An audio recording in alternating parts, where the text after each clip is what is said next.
on, everybody? Hello again, and welcome back to another episode of the Watch Report with me, Jean-Luc Welch. That's right. Clap it up, get excited, make some noise wherever you are. Make a scene, have a fit. I don't care. Make it known that you're watching, hopefully, one of the hottest rising shows on the internet today. The Watch Report with me, Jean-Luc Welch. And I thank you so much for joining in today. My goodness, we got a special episode for you today. This is gonna be a boxing-driven episode for you boxing fans out there. Yes, we got one of the biggest fights happening in boxing today in Gennady Golovkin versus Triple G. Excuse me, let me rephrase that. Canelo Alvarez versus Gennady Golovkin in the trilogy, in the third fight in the trilogy that they've had with each other. My goodness, we're going to cover who's going to win that, why whoever I think is going to win, and the repercussions of what will happen with whoever wins this fight. So please subscribe to the channel first and foremost. Leave a like on the video right now, and throughout the video, whenever you hear something that tickles your ears and heightens your interest and that you agree or even disagree with, I don't care whether you love me or hate me, like the episode anyway. And as well, comment your thoughts and opinions on whatever happens and whatever is said on this show. And please share the channel with everybody that you know. Share it with whoever, your mom, your dad, your grandma, your granddad, any sports fan, any non-sports fan. I don't care. We cater to everybody, because anybody can listen and watch this show and have an opinion, because this is a community. We want to build something special, and I can't do it without you. So please share it to everybody that you know, and let's make this community something special. Let's build an empire so I can build some money, some moolah, some dough, so I can make this show even more special for you, my fans, hopefully my fans, or my haters. I don't care who you are. If you're watching the show, hey, do something about it and make this channel big and make it blow up. But enough with all that stuff. We got fights to cover, and my goodness, we gonna cover Canelo Alvarez versus Triple G in the trilogy. And I've been waiting to play this sound for a major fight, and this is one of them.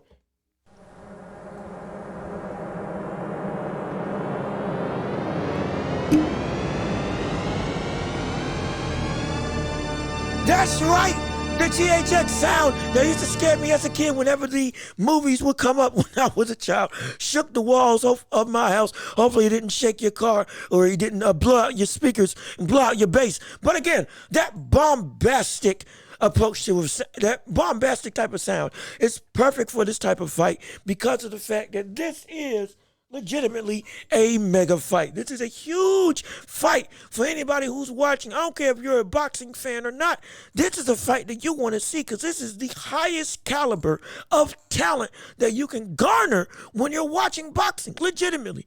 Triple G versus Canelo Alvarez in the trilogy. This is going to be a war, just like the first two fights were. Highly technical, incredibly exciting, action-packed. This is going to be a fight that you're not going to want to miss tomorrow on Saturday. Trust me, I'm going to be tuned into that fight, and I'm going to have my follow-up on that whole endeavor later on next week once it happens. Trust and believe that. But the breakdown of that fight, first and foremost, what are you going to be looking for? What's going to happen when these two clash? Well, let's go backtrack to the first fight that they had in this trilogy. Canelo Alvarez versus Triple G won. Again, was highly contested by fans and ended in a draw. Now, that could be due to the fact that, hey, money's involved. And, you know, these promotions are going to want to drag out a fight in order to be able to make the most revenue down the line. So many people said that Triple G should have won that fight. Many people said that Canelo should have won that fight. So, hey, it was a good match. If it ended in a draw, and I'm not mad at it, neither should you. Now, Triple G versus Canelo Alvarez 2, however, in my opinion, better than the first fight that they had. My goodness, I loved that fight when it happened. And many people said that Gennady Golovkin should have won that fight. Many people said that it was robbed of him that when Canelo won. Now, again, granted, I'm not mad at the decision. Again, a very close fight. So I'm not opposed to one or the other getting it. However, with that being said, in a matchup that these two have been, again, constantly figuring each other out, constantly going to war with each other, consistently finding a success against each other, what's going to be the turnout of this one? In a matchup where two people have been, again, hotly contested and neck whenever they fight against each other. What's going to be the outcome of this trilogy fight? Now again, you can look at other trilogies like Ali versus Frazier. I'm not saying this trilogy is as great, but I'm talking about how normally these fights have panned out. Manny Pacquiao versus Juan Manuel Marquez, who they fought 4 times about, hotly contested every single time in the last fight, even though Pacquiao won outright in terms of the amount of wins. Juan Manuel Marquez went and knocked him out in their last outcome against each other. And again, I believe knockout of the year when it happened. My goodness, Manny Pacquiao went slump, absolutely dead. The brother, in fact, this brother, not that. In fact, that's exactly what you heard. When Marquez landed that shot, Manny Pacquiao's brain went, and then just we thought he might have, there was some real concern after that fight happened with him getting knocked out and not even moving. My gosh, that was not only a great fight, but an incredible knockout. But again, I digress. With those types of trilogies or multiple matchup fights, even when you think somebody should be better, sometimes, not more often than not, but sometimes you get, the quote-unquote underdog, who even though it's neck and neck with him, coming out on top. Now, granted, full disclosure, I think that Canelo Alvarez is going to win this fight. Yes, I do. I don't care if you're a Canelo lover or Canelo hater. I think that at this stage in Canelo Alvarez's career, the problem that Triple G is going to run against is that he's hitting his prime, while Triple G is coming out of his prime. Understand this against Murata, when Triple G fought Murata. If you watch that fight, Murata was giving him some work. Murata was taking it to him, legitimately. Murata was landing, connecting, throwing combinations, having success on the offensive end, in some cases being able to control Gennady Golovkin, which was insane. We never see that. Gennady Golovkin is always the stalker, the man that walks you down, the man with an iron chin, the man that doesn't get fazed by any punch. And just, again, seek and destroy, low plotting, and just wears you down. Body shots, shots to the head. Everything that he throws is heavy because he's got just naturally heavy hands and heavy power. This man is not to be messed with. If you get touched by him, you can get rocked and dazed or put to sleep like he's done against multiple opponents. But against Murata, you saw maybe the age is catching up to him. Maybe we're seeing I'm not going to say the downfall, but the regression of Gennady Golovkin. We're seeing a fighter who, now he's not the invincible Triple G that we've known him to be before. He's not the guy that struck fear into every opponent that he faced like he used to in his prime. He's not that guy. He's not the fighter that many fighters, they were hesitant to call out Triple G because they knew if they got in with him, more likely than not, they're going to be tested. And even more likely, they're going to be KO'd. This man was avoided for a number of years because he was a bad man. Still is a bad man. But he's not as bad as he used to be. And that's why I really think that Canelo's going to win this fight. Now, with that being said, what is wrong with Canelo coming into this fight? Well, what got him success in the first place? First off, one, it was his elusiveness. We understand that Canelo Alvarez has some of the best head movement in boxing.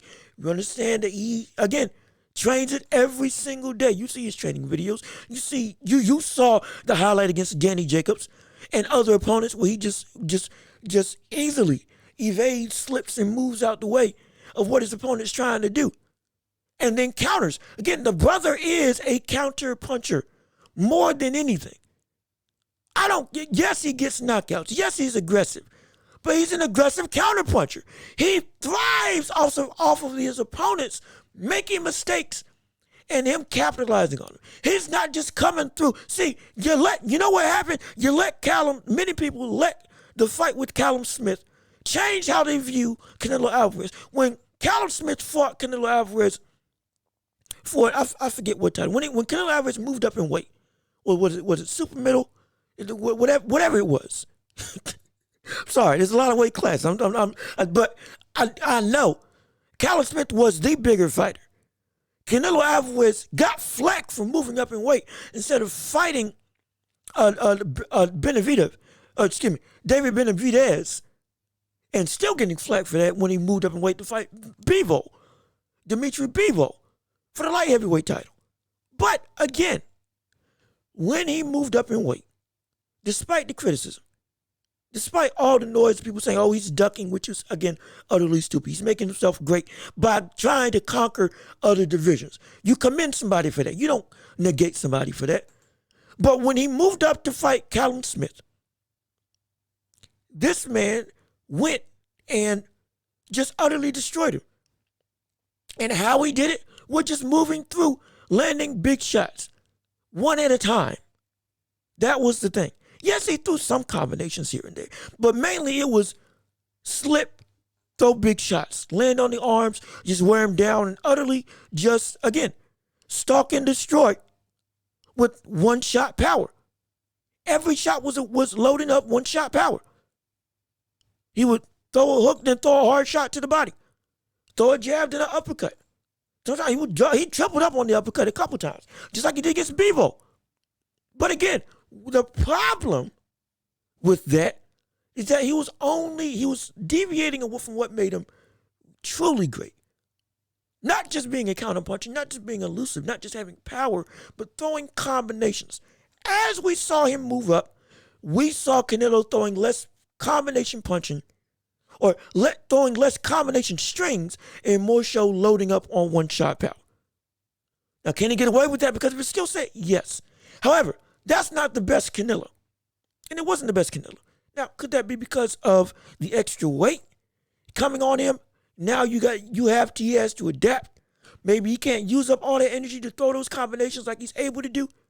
Instead, he had to, slow it down, calm down, pace himself a little more, choose power over volume, even though he's still throwing a lot of volume. Hey, it very well may have been so. That very well may have been so.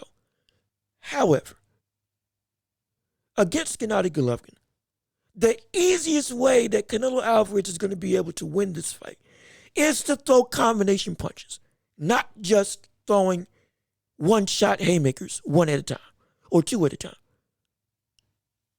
That's going to be the easiest way to beat Gennady Golovkin. Now, can he beat Gennady Golovkin just throwing big shots? Yes. Because at this stage in Gennady Golovkin's career, Gennady Golovkin, like we saw with Murata, doesn't have the defense that he used to. We saw Murata's shots getting through when throwing combinations. We saw Murata be able to push Gennady Golovkin back, which never happens, like I said earlier. Gennady Golovkin is regressing as a fighter because of his age and his physical ability. It's not a knock, that's just the fact of the matter. He's still elite and can still take Canelo out, just like he took Murata out even when he was down. But what happened when he took Murata out? Gennady Golovkin was able to get comfortable. And what happened in the other two fights against Canelo that gave many people credence to why Triple G should have won? Gennady Golovkin got comfortable.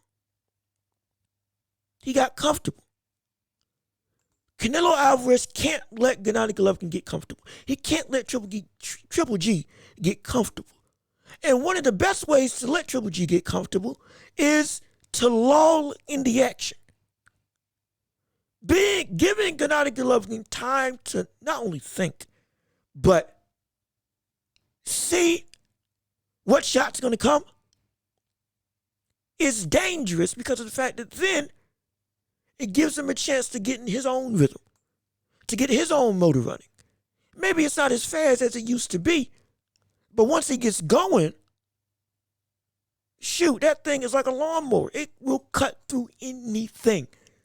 It does not matter. That's why he's such a danger, even when he's in danger. Because once he gets the locomotive train running, now he gets control. He does. Can you counter him? Yes. Does he have holes in his defense? Yes. Does he have tails when he throws punches? Absolutely. When he throws the uppercut, he leaves he drops his hand and leaves his head open. That's instance for a hook. When he throws his hooks, sometimes they're wide. And he doesn't bring them back to guard like he needs to, hence relies on his chin, hence gives Canelo a big opportunity to land a big shot. We get that. He's not a perfect fighter, but he's a dangerous fighter. He's an elite fighter. But he can still lose because of the fact that if Canelo makes it so that Triple G not only doesn't get comfortable, but isn't able to get his motor running, isn't able to get the cogs turning, isn't able to get his timing down, isn't able to muster up the gusto to say, okay, yeah, I can move forward and overpower the opponent. As long as Canelo Alvarez doesn't do that, or doesn't allow for Triple G to do that, he's got this in the bag. In my estimate, it's still going to be a good fight. But I think we're going to see at this time the full, I'm not going to say destruction, it's not going to be destructive, but the full discrepancy of skill that wasn't shown in their first two encounters. Again, I've always said that Canelo Alvarez is a better fighter than Gennady Golovkin. I've been saying that. I've always held that principle. It's the first time you're hearing it on the channel, but I've always had that principle. I've always had that as my opinion. Canelo Alvarez is wholeheartedly a better fighter than Gennady Golovkin. At their best, it was close. Now, however, with Canelo hitting his prime, in his prime, and Gennady Golovkin leaving his prime, and against, again, lesser talent than Canelo, having trouble, no knock against people like Murata, no knock against him, phenomenal fighter. But he's not Canelo. And we saw Gennady Golovkin struggle. So because of that, I don't think that Triple G is going to be able to win. Is he going to get knocked out? That's where I may have a how do you say, controversial opinion. And I would say yes. I would have Canelo Alvarez knocking out Gennady Golovkin. I'm not saying it's a definitive, but I would not be surprised if he stopped him. Wouldn't be surprised. Because again, of the regression of defense of Gennady Golovkin, the holes in his defense that allow for big shots to land. On top of if what happens in terms of Canelo's game plan happens against Gennady Golovkin in this fight, I think it can end by knockout late in the fight, probably by the 8th round. Still going to be hotly contested, but I think it's going to happen. Because the one thing that Canelo wasn't in any of this trilogy that Gennady Golovkin was for all of these years was the bigger guy. For a number of years, everything about Canelo, again, even I said this. I've been at this. Everything about Canelo Alvarez was better than Gennady Golovkin, in my estimation, except for two things: Gennady Golovkin's chin and Gennady Golovkin's size and power. Those were the two things that I said, no, Golovkin can take out Canelo. And he can run through his punches. I said that. I was adamant on that. Even though I said Canelo Alvarez was going to win. I said Golovkin was going to be dangerous because of the fact that he can eat punch like few in not only the division, but in all of boxing. And then, again, the type of power that he has is just different. Bone-crushing power. I've said it about Spence. I've said it about George Foreman. And I've said it about Gennady Golovkin. Bone-crushing power. You feel it through the guard. You do. Again, I'm not comparing George Foreman Spence and Gennady Golovkin in terms of both boxing ability nor raw power. Let's not get it twisted. Outside of Ernie Chambers, George Foreman is the strongest boxer I've ever seen, bar none. But Gennady Golovkin is a powerhouse. And while he can still catch him, the problem is that power isn't going to be enough. That power that he had is not to the level that Canelo is right now.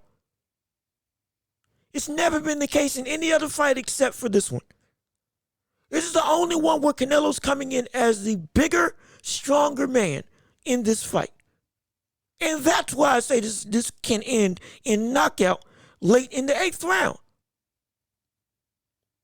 Or 8th round after. I'll call it the 8th, but I'll say after, sure. That's the only thing that Gennady Golovkin had on Canelo Alvarez definitively. Everything else, regardless of what I say and what I feel, everything else you could contend with, you could debate.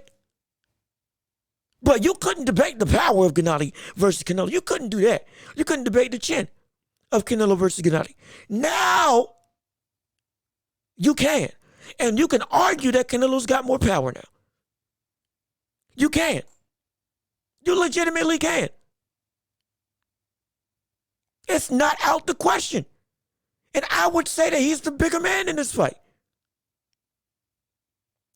Now, with that being said, I believe that Canelo Alvarez is going to win this fight by knockout in the 8th round or later. Or he'll get a unanimous decision. At worst, a split decision. But understand this about boxing. This is one of the hotly contested things involving this fight. The same boxers that gave it, either that gave him the draw or gave the decision to Canelo in their second fight. The same judges that gave the split decision, that gave the win to Canelo in his second fight. Those same judges are also going to be judging this third one. And some people are going to say and use that as an excuse of, hey, Canelo had help. Canelo, couldn't do it on his own. Has to have the same judges that gave him the robbed win that Gennady Golovkin should have had. He can't do it himself. You see, the brother is a bum. No. Don't do that with Canelo Alvarez. And stop doing that as boxing fans. Please. Stop saying everything is rigged. Stop saying everything is a job. Stop saying that people paid people off. I get that happens. I understand that happens. Yes, it does. But that's not every situation. There are such things as controversial decisions that are legitimately justified. Not every fight is he got robbed type of thing. You can have, it's okay if it's now again, when I say it can be hotly contested, if it's a close fight and it's a close decision by the judges, don't get bent out of shape over it. If it's if it's wrongly judged, hey, now you got a problem. Absolutely. Call them out. If it's like 18-11 for Canelo Alvarez and Gennady Golovkin clearly won, that's a problem. That's a problem. It's absolutely a problem. Or vice versa. Canelo won, but it's, 17-12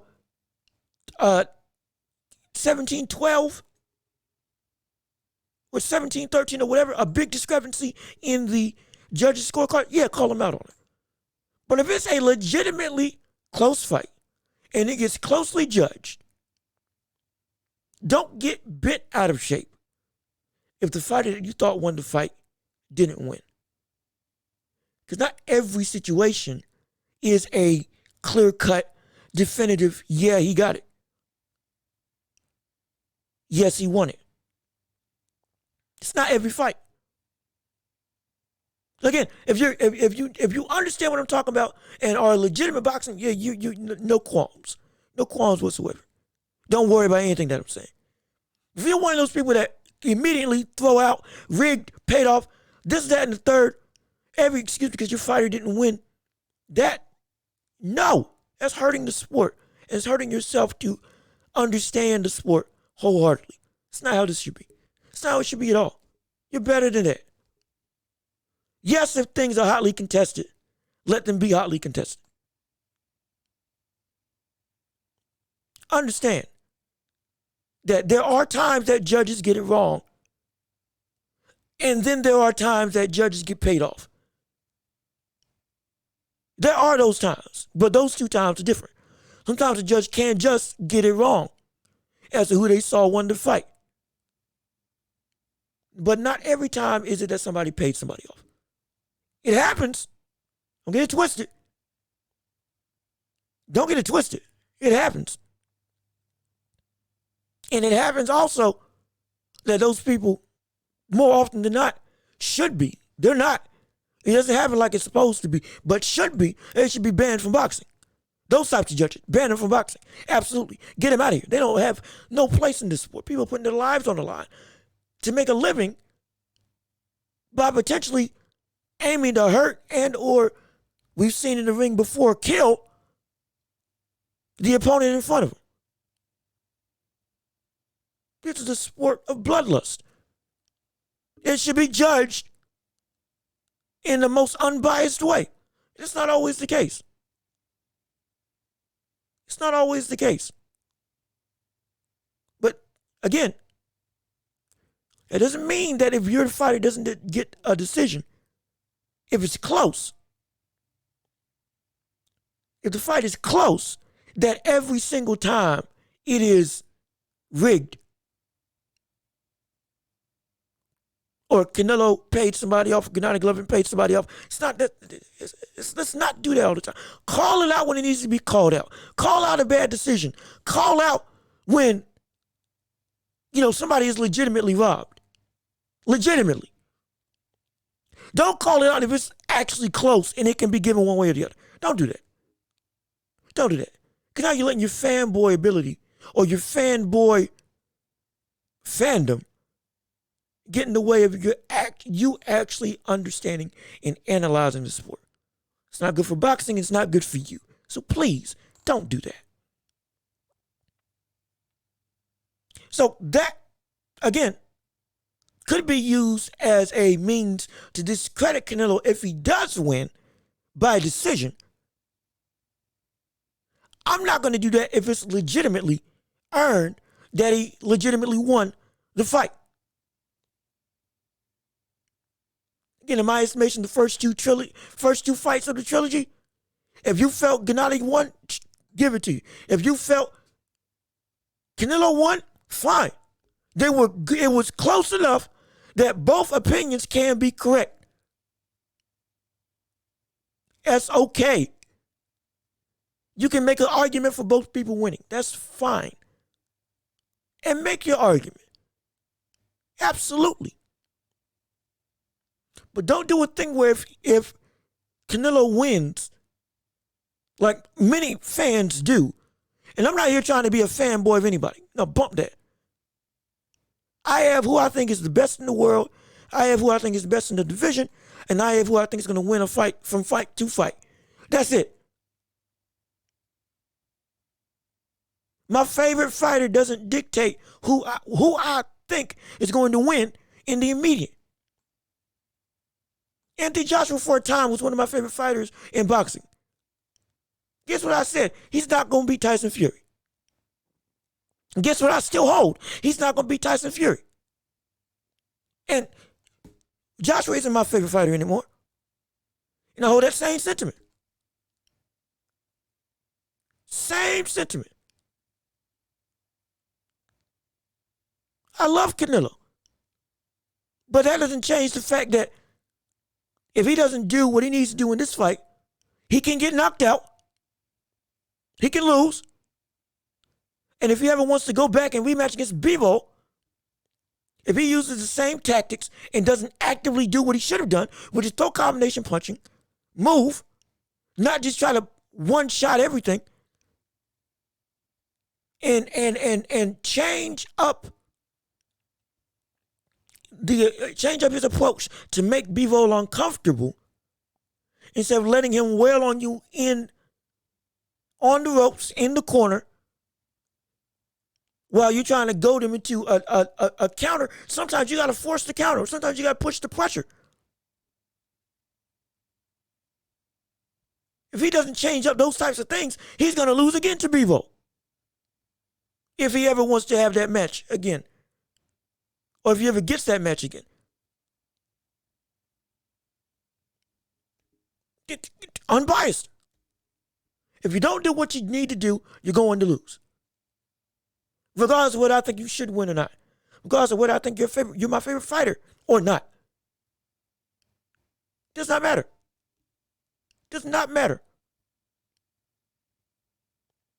So with Canelo Alvarez, if he does win, and if he earns the win, don't be yelling out it's rigged. Please, please, please, please, do not yell out it's rigged.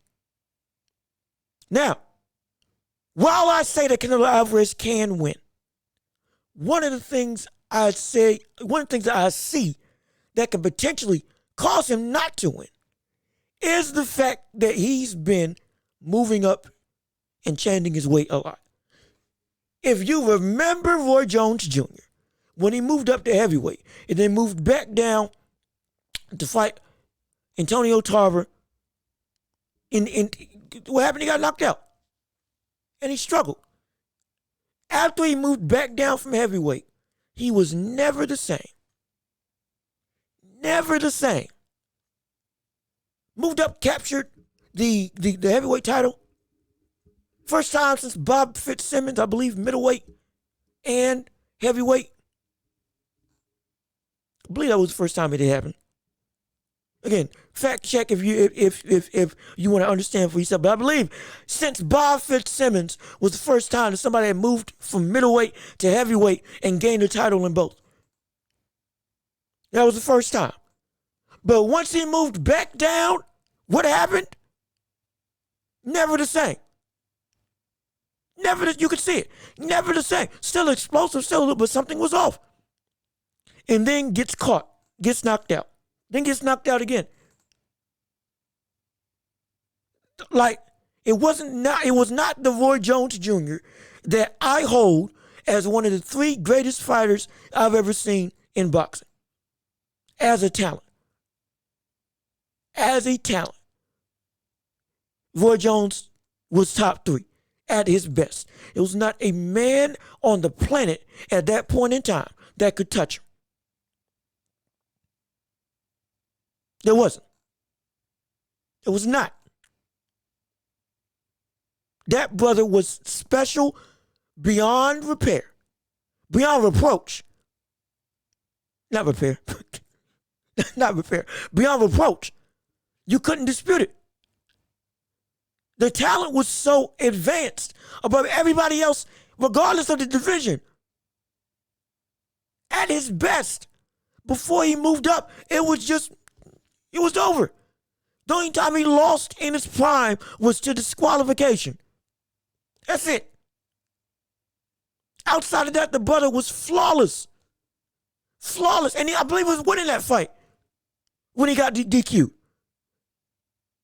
So you can argue that his record actually, before he was flawless in his prime.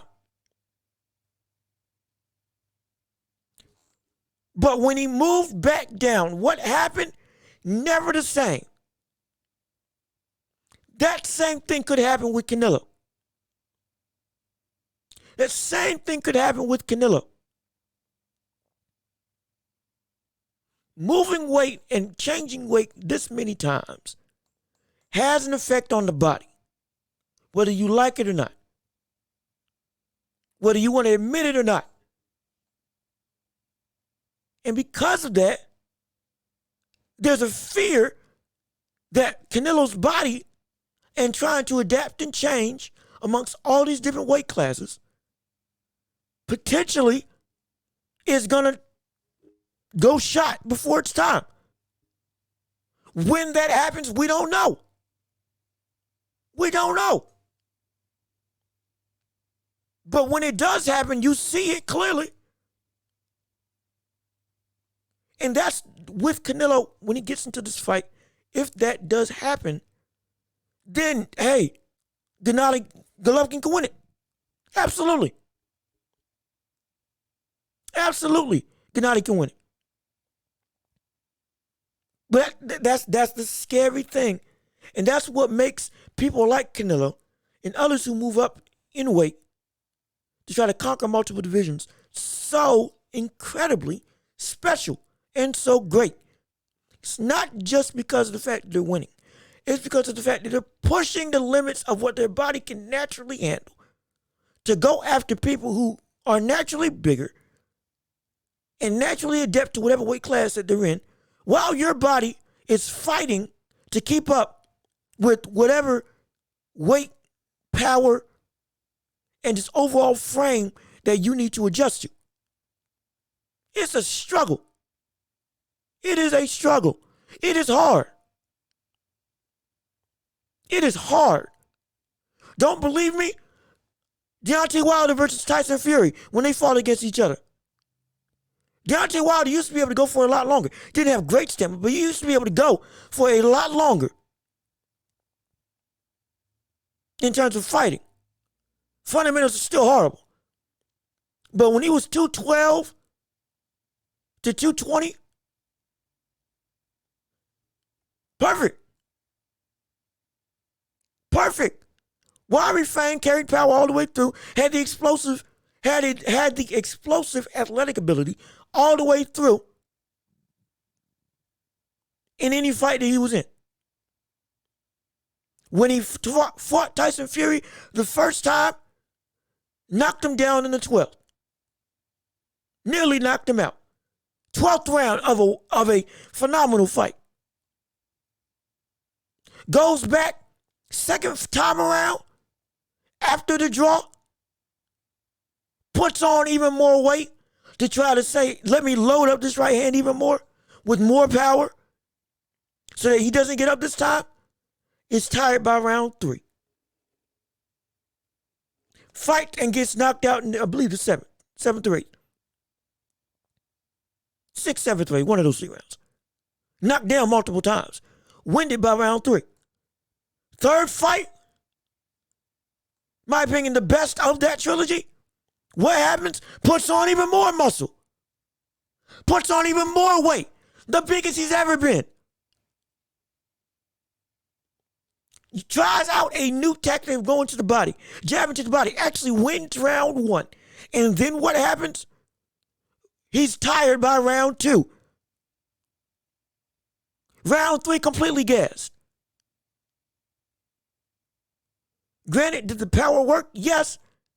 Even with him completely out of energy, he still put down Tyson Fury twice. And was still landing every shot, but that didn't change the fact that he didn't have anything in the gas tank by round 4.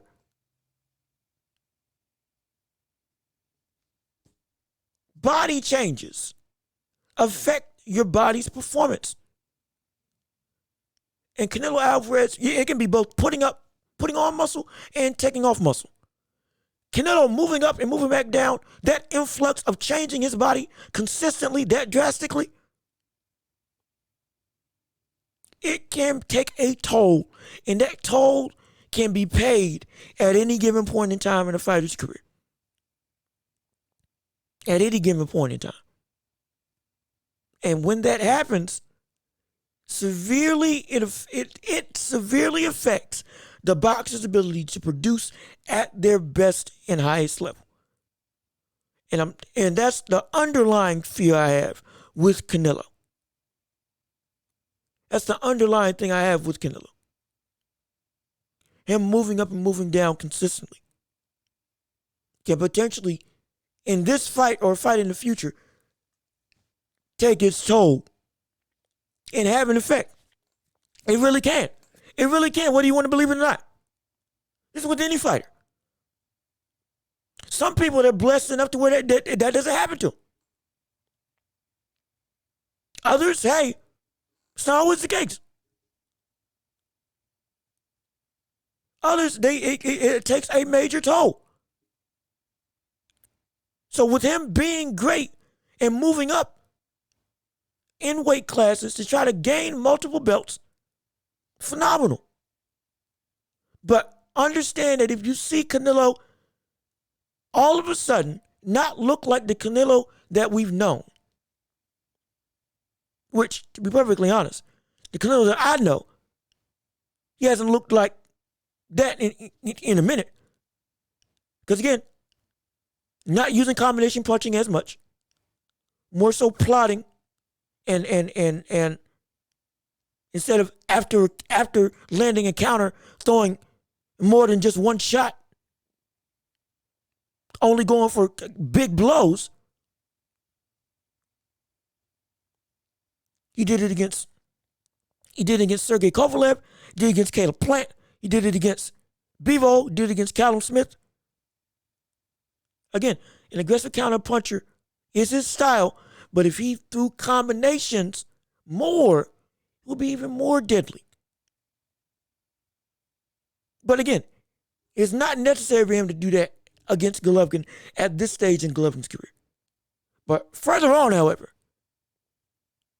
if he wants to continue being or continue reaching for the brass ring of greatness that he's reaching for,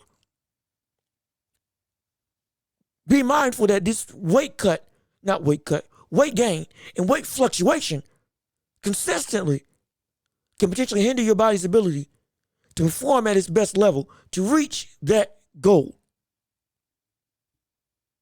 And I don't want to see that. I want to see him be great. I want to see him continually being able to challenge other boxers in other divisions. I want to see him do that. Boxing's better for it when he does that. Now, granted, if he does lose, Canelo Alvarez does lose this fight, I think that we don't see him fight for a whole year. Because I think that's going to put in his mind that I got to choose one weight class to dominate. Because if he does lose, most likely it's going to be because of the fact that the assets that made him nearly untouchable, because of, again, the body changes and fluctuation, are now not available to him. And if that does happen in this fight, he's going to have a long, hard look at himself and going to have to decide, am I going to reign as undisputed at super middleweight and just stay there, or am I going to continue trying to move up and down? If I continue trying to move up and down after this loss and the loss to Bivol, I know what my limit is. And my limit, and what I see as Canelo's limit, is that 168 is his max. Super middle is his max. They can perform at his best with everything, every tool in its tool belt available to him. Combination, speed, power, elusiveness, toughness, chin, all that stuff. That's his peak. Going beyond that is pushing his limits, in my estimation. And I think he's going to have that same revelation if he loses this fight. Now, if he wins this fight, well, now rematch with Bivol most likely is going to happen first and foremost. Then, depending on that outcome, he's going to finally fight David Benavidez. And if he fights David Benavidez, the towering inferno, I believe that's what he's called. Maybe that's Figueroa. Figueroa. I can't. The tall 6 foot, like 5, praying mantis looking Joker that fights on the inside for some reason, but's been winning every fight. But David Benavidez, yeah, but it's a child in front of. I can't remember his nickname. I can't. I can't remember his nickname for the life of me. But David Benavidez, if he fights Canelo Alvarez, that's going to be a tough fight because of the unorthodox offensive style that Benavidez will have. If everything goes right and Canelo beats Gennady and then he beats Bivol, or regardless of the outcome to Bivol, David Benavidez is the third fighter on that list. If I'm thinking correctly, in terms of what should be the trajectory of Canelo, Gennady Bivol rematch, and then David Benavidez, regardless of the outcome of Bivol. The unorthodox style of David Benavidez, literally quadrupling up on hooks, uppercuts to the body and to the head with the same hand, which is something that more boxers need to do. Couple that with the power, couple that with the height, how tall he is, and the chin that he has. He's a monster. There's a reason why Jamal Charlo refused to call him out by name when he was on Hot Boxing with Mike Tyson. Go back and watch the interview. Go back and watch it. In fact, people have cut YouTube clips of that entire segment when Mike Tyson was trying to get Jamal Charlo to call out the names of people that he wanted to fight. And he brought up David Benavidez. Jamal Charlo said, oh, he ain't nothing. He ain't no Mexican monster. That's it. David Benavidez, Mexican monster. That's the nickname. Mike Tyson said, call out the Mexican monster. Call him out. Jamal Charlo said, oh, he's a bum. He ain't on my level. He ain't no Mexican monster. Mike Tyson said, no, call him out by name. You about it, show it. And what did he do? He said, all fighters in the division, I want to smoke. Whoever you are, come get it. He's scared. That's right, I said it, he's scared. I ain't ashamed to say it. He's scared. You don't do that. If you want to be about that life, you be about that life. What does that mean you do? You instinctively, if you got beef with somebody or you think somebody ain't on your level, what you do, you say, hey, everybody think that you ahead of me. Guess what? You're not. Let's make something about it. That's what should happen. But he didn't do that. Because he don't want that smoke. I don't care how good I saw him in his last fight. He doesn't want that smoke. I don't use the word scared like that. Again, I've said this in the past on other episodes. I don't say somebody's ducking lightly. I do not. But when somebody is, I'm going to call him out. And Jamal Charlo, you're ducking. You waiting on Canelo Alvarez, and that's one of the problems with boxing today. Everybody's consistently waiting on Canelo, only the big cash cow, instead of making themselves the cash cow. Winky Wright, when he was called, I forget who was he calling out? Bernard Hopkins? Was he calling out Bernard Hopkins? I can't remember who he was calling out. Was he calling out James Toney? One of the two. One of the two. Winky Wright, boxer back in the day, phenomenal boxer. Wanted title opportunities. Called out everybody top in the division. Or called out the top guy in this division. Wasn't getting anything back from anybody. Wasn't getting any shots. What did he do? He beat every single opponent. He fought everybody in the division to make it so that, and guess what he did? Beat everybody, made it so that he was the only actual viable option for the champion to fight. Winky Wright beat every single boxer in his way Didn't matter if they were big or small. Cleaned out the entire division, his entire weight class, so that he inevitably became the only boxer that was viable for a shot at the title. Made it so that nobody else had any way to say they were ahead of him because he beat them. Didn't waste time waiting on his name to get called out or waiting on the big fight to fall in his lap. He made the fight by going out of his way to beat everybody in his way. If they weren't, well, let's say if he was fighting today, Winky Wright was fighting today, and he wanted to fight Canelo Alvarez. Guess what? If Canelo Alvarez wasn't available, guess who'd he fight? Jamal Charlo. Guess who'd he fight? David Benavidez. He would fight every single viable, top-ranked opponent until he was the only name that hadn't been beaten by anybody in the top 10 and was the only one viable to actually say, hey, I deserve a title shot. And the only person that Canelo would actually be able to call out for, or the only person that Canelo would actually be able to give a title shot to, because everybody else has lost. That's what would happen if Winky Wright or anybody cut from that same cloth was in boxing today. No waiting around.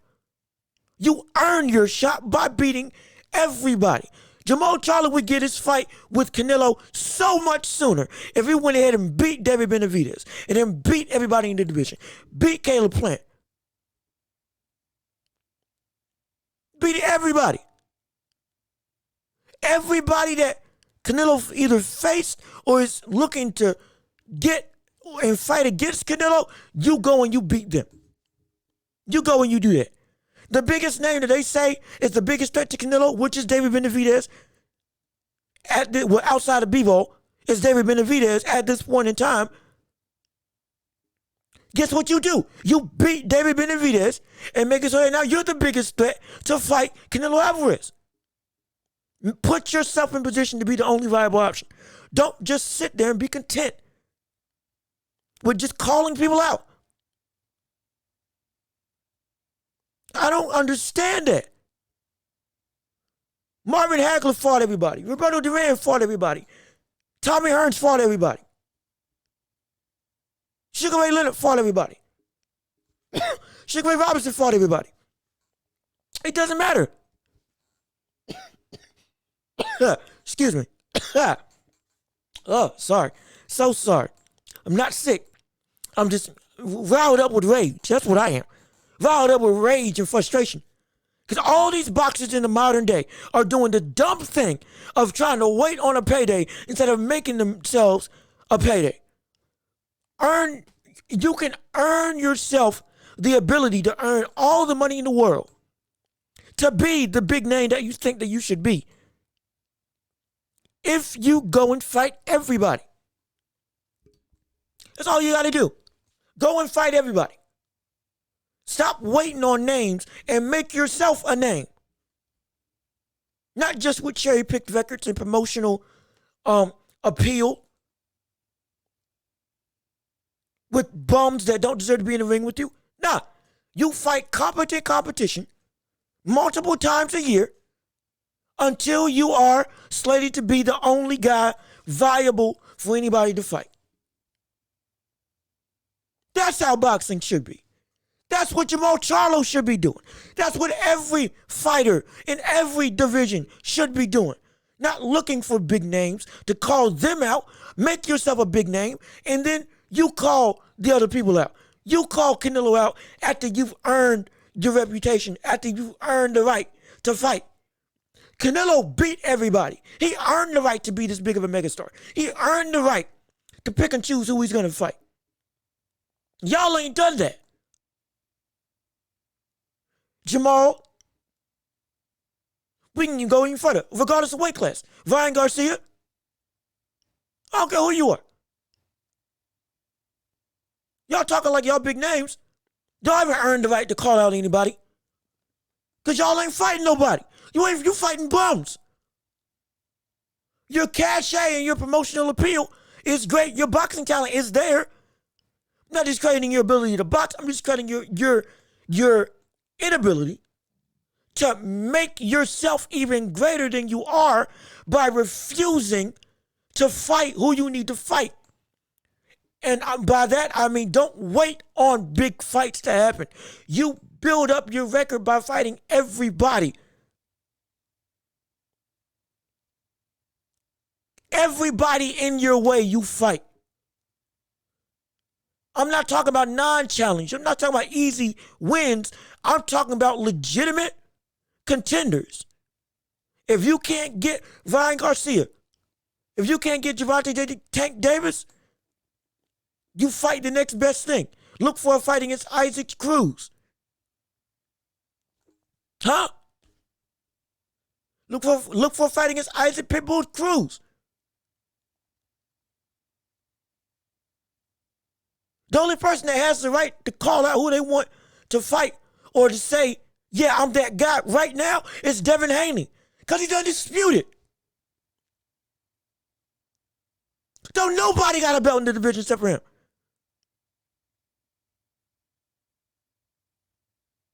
That's it. He's the only guy that has the right to say, I'm going to fight who I want to fight.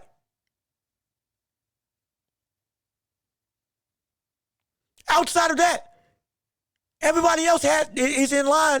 They got to earn their shot. And Ryan, if you want to fight Tank Davis, that's fine. If he ain't available, you fight the next best thing. Plain and simple. Stop waiting for the fight to be made. You make your own fight. Make your own legacy. Push your way to the front of the line by fighting everybody who's in front of you. Instead of cherry picking, just waiting on my cachet to inevitably get big enough so that I can finally have a fight. See, that's why we don't get the fights that we want immediately up until 5 years down the line. That's exactly why. That's exactly why. Because y'all are not only are people only worried about their record, they're worried about, oh, a loss can ruin my reputation. No, it doesn't. We still view Canelo as one of the best in the world. We still view Canelo as better than anybody else in the division. He's still undisputed. Y'all forget that. Now, with the loss to Bivol, guess what?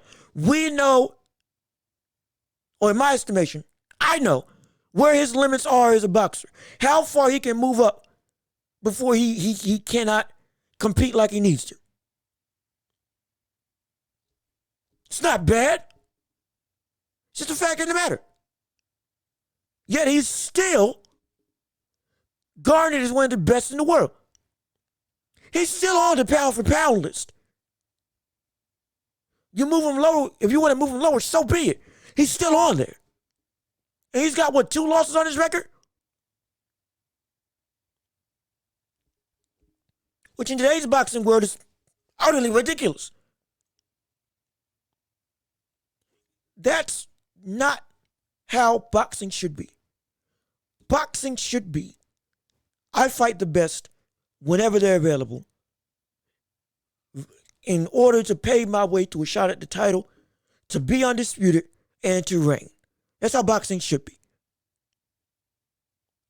The business side and more importantly, the fear of losing your your undefeated record is ruining the sport for everybody. Ruining the sport.